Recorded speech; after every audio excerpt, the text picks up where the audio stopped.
জনগণের হায়ের ভোটে এই গণভোট বাস্তবায়ন হবে, বিচার হবে, সংস্কার হবে, মানবিক বাংলাদেশ বিনির্মাণ করে শহীদের রক্তের এবং তাকে চোখের পানির বদলা গ্রহণ করা হবে। জুলাই পরবর্তী যে অন্তর্বর্তীকালীন সরকার, তাদের তিনটি নির্ধারিত কাজ ছিল: বিচার, সংস্কার, নির্বাচন। তখন একটি দলকে আমরা প্রায় বলতে শুনতাম, একটা নির্বাচিত সরকারই কেবল এই বিচার এবং সংস্কার করতে পারে। আমি আজ সেই নির্বাচিত সরকারকে জিজ্ঞেস করতে চাই, 4 মাস তো পার হচ্ছে, বিচার কতটুকু হয়েছে, আদৌ সংস্কারে আপনারা মনোযোগ দিতে পেরেছেন কিনা? কিন্তু আমার কাছে মনে হয় তার ওই কথাটাই সত্য।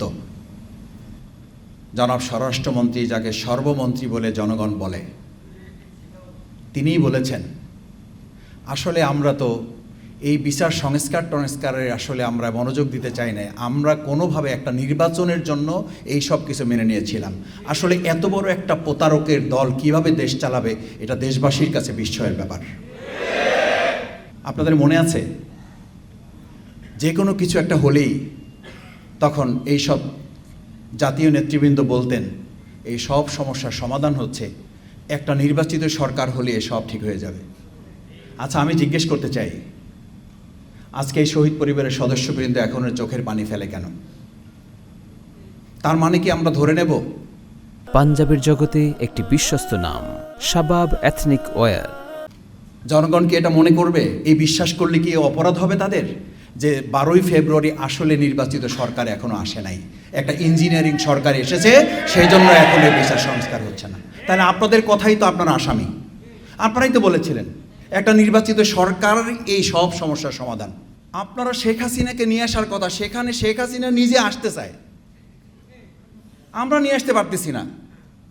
সে ডেডলাইন দিয়ে দিয়েছে এই বছরের মধ্যে তিনি আসবেন, আর আমরা বলছি এই বছরের মধ্যে এই সরকারকে তার ফাঁসি কার্যকর করতে হবে।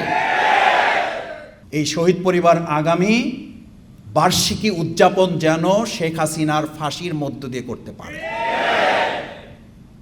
শুধু শেখ হাসিনা না, দুর্ভাগ্য এখন মডিফাই আওয়ামী লীগ তৈরি করা হচ্ছে। তাদেরকে আবার জামিন দেওয়ার জন্য সরকার, বিচার বিভাগ এবং কতিপয় বিচার কার্যের সাথে সম্পৃক্তরা প্রতিযোগিতায় লিপ্ত হয়েছে, কে কত আগে তাদেরকে জামিন দিয়ে তাদের কাছে প্রিয় পাত্রে পরিণত হতে পারে। আসামি গ্রেপ্তার করায় নজর নাই, আসামিকে জামিন দিয়ে তাদের প্রিয় পাত্র হওয়ার জন্য এখন প্রতিযোগিতা শুরু হয়েছে। পরিষ্কার বার্তা দিতে চাই, জাতীয় সংসদের সদস্য হয়েছে আমরা, এইটা আমাদের কাছে গুরুত্বপূর্ণ না। আমাদের কাছে গুরুত্বপূর্ণ হইল 2009 সাল বা 2008 সাল থেকে যে রাস্তা থেকে আমরা তৈরি হয়েছি, ওই রাস্তাই হচ্ছে আমাদের কাছে প্রিয়।